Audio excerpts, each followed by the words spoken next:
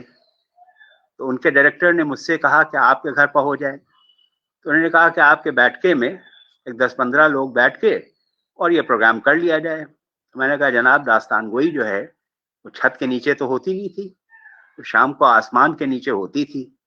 تو میں نے پھر لوگوں کو مدعو کیا، اور چھت اتفاق سے ہماری کافی بڑی ہے تو ہم نے وہاں فرش بھی کروا دیا، گوتکیے لگوا دیے، قالین بچھوا دیے، اور ان لیڈیز کے لیے جن کے گھٹنوں میں تکلیف رہتی تھی, جو پالتی مار کے اب ایسے نہ بیٹھ پائیں, ان کے لیے چند کرسیاں لگوا دی, اور ان لوگوں کے لیے, دانش صاحب کے لیے اور محمود فاروقی صاحب کے لیے, چوکے لگا دیے تخت کے, پانی کے کٹورے رکھ دیے گئے, کچھ جھاڑ فانوس جو ہیں بیٹھکیاں وہ سجا دی گئیں, اور بڑا اچھا ایک موقع تھا. اور آپ لوگ نے قصہ امیر حمزہ جب شروع کیا ہے, اور آپ کا جو لباس تھا وہ انگرکھا پہنے ہوئے, دوپلی ٹوپی لگی ہوئی, اور آپ کی جو گفتگو ہوتی ہے اس میں, وہ اصل میں بہت دلچسپ ہونا چاہیے. آپ کا جو اوریشن ہوتا ہے اس میں بڑی جاذبیت ہونا چاہیے, اور ایسا معلوم ہونا چاہیے کہ حقیقت ہے, اور اس میں ایک چاؤ ہونا چاہیے کہ آگے اب آئندہ کیا ہونے والا ہے. تو بہرحال وہ ایک یادگار پروگرام تھا. اور سنیکس میں ہم نے کشمیری چائے بالائی اور شیرمال وہ رکھی تھی. دانش صاحب کو یاد ہوگا کہ کیا دلچسپ واقعہ تھا. یہی آج جو کل ناظرین نواب صاحب نے جو بات کہی ہے, یہی کہ داستان گوئی کے لیے فضا سازی بہت ضروری ہے, بہت ضروری ہے. بہت ضروری ہے. جب تک وہ فضا نہیں بنتی, دیکھیے پرانے زمانے میں مرزا غالب نے بھی لکھا ہے, اور جو عرب میں داستانیں ہوتی تھی اس میں کہا جاتا تھا کہ شام کے وقت باقاعدہ ایک میدان میں لوگ بیٹھا کرتے تھے, اور داستان گو آتا تھا, اس پہ تخت پہ بیٹھ کے داستان سناتا تھا. یہی رواج ایران میں بھی تھا, اور یہی رواج دلی میں اور لکھنؤ میں موجود تھا, کہ جب تک وہ فضا یہی تیار نہیں ہو تو وہ داستان گوئی کا وہ لطف ہی نہیں آ سکتا. اور جو اسی نواب لیے صاحب نے کہا کہ اس میں ایک حیرت و استعجاب کی فضا جب تک پیدا نہیں ہوگی, جی ہاں, دیکھیے ویسے ہی 4 بجے ایمبینس تک, کریٹ کیا جی گیا جی تھا. جی, جب وہ حیرت و استعجاب کی فضا پیدا کرنے کے بعد ہی سامعین میں ایک تجسس پیدا ہوتا ہے کہ آگے کیا ہوا ہوگا.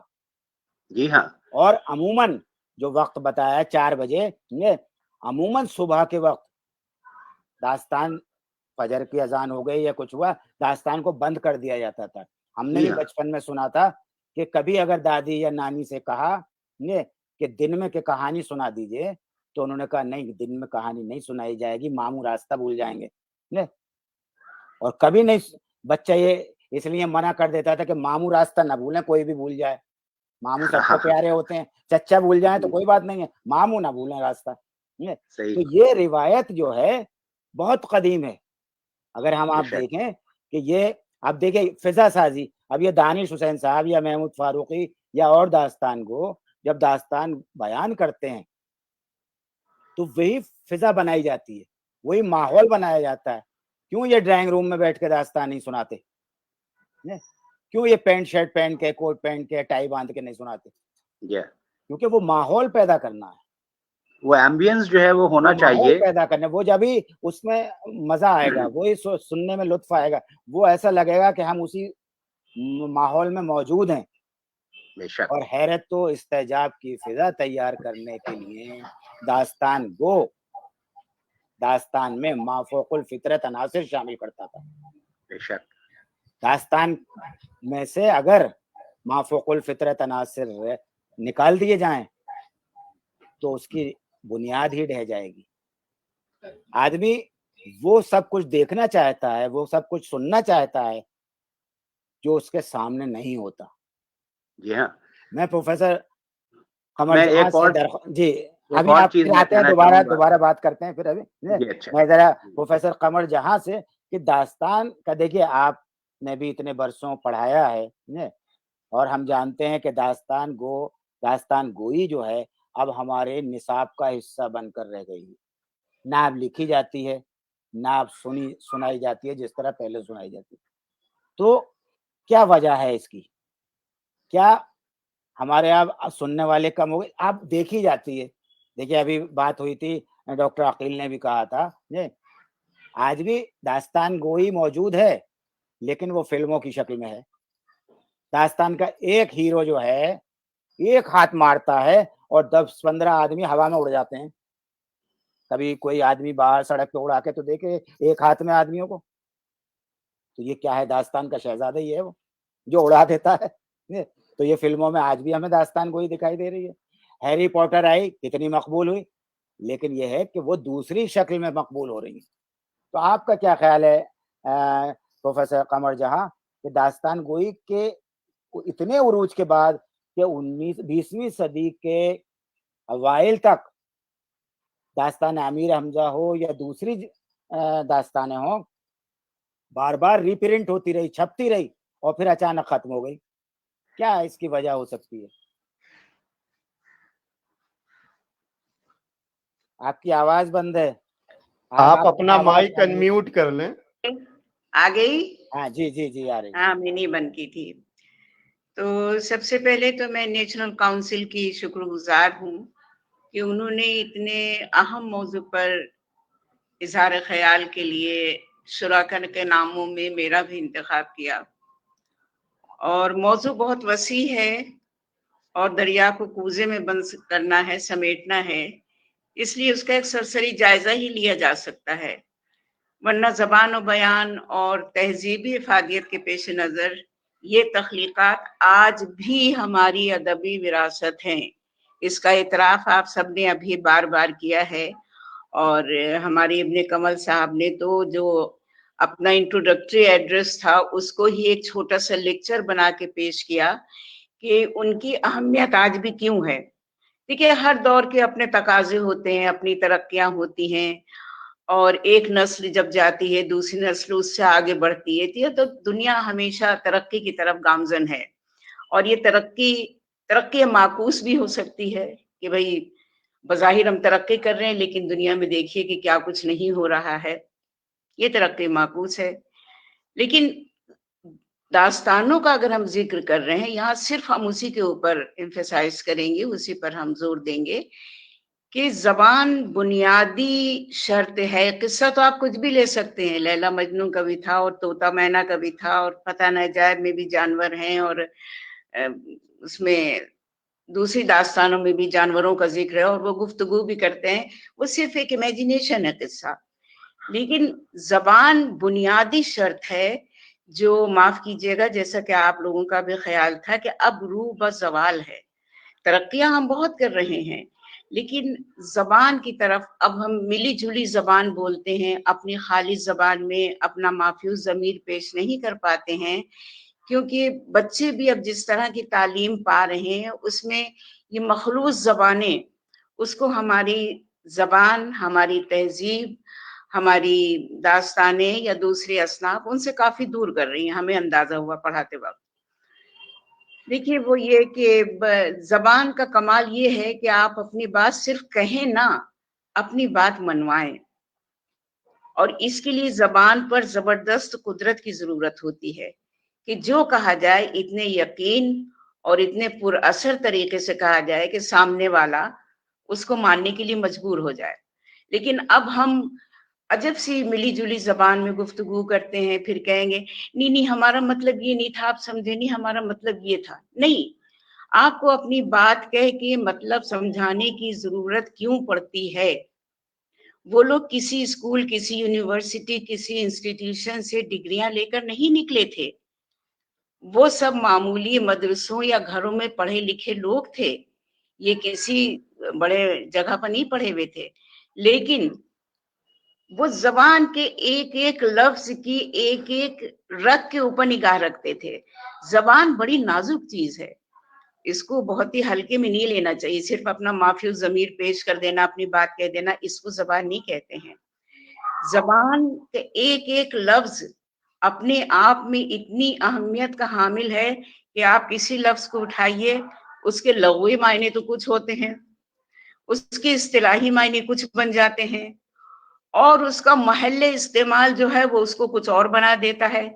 یہاں تک کہ آپ کا لہجہ لفظوں کے معنی بدل دیتا ہے. کسی کا مذاق اڑانا گیا, واہ بھائی واہ, ارے واہ واہ واہ واہ. اب لہجے سے معلوم ہم کس کا مذاق اڑا رہے ہیں, کس کی بات کی تائید کر رہے ہیں, کس کی تعریف کر رہے ہیں. یہ زبان کی جو باریکیاں ہیں یہ اب کم از کم 19ویں صدی سے یہ روح بزوال ہے, 20ویں صدی میں آ کر یہ بہت, اسی میں ہم ابھی اس کی بات کر رہے تھے. ابن کمل صاحب بھی کہہ رہے تھے کہ کہنے کو تو یہ ہماری داستان ہے طوطا مینا کی, لیکن اب ان کے پڑھانے والوں کی بڑی قلت ہے, معاف کیجیے گا.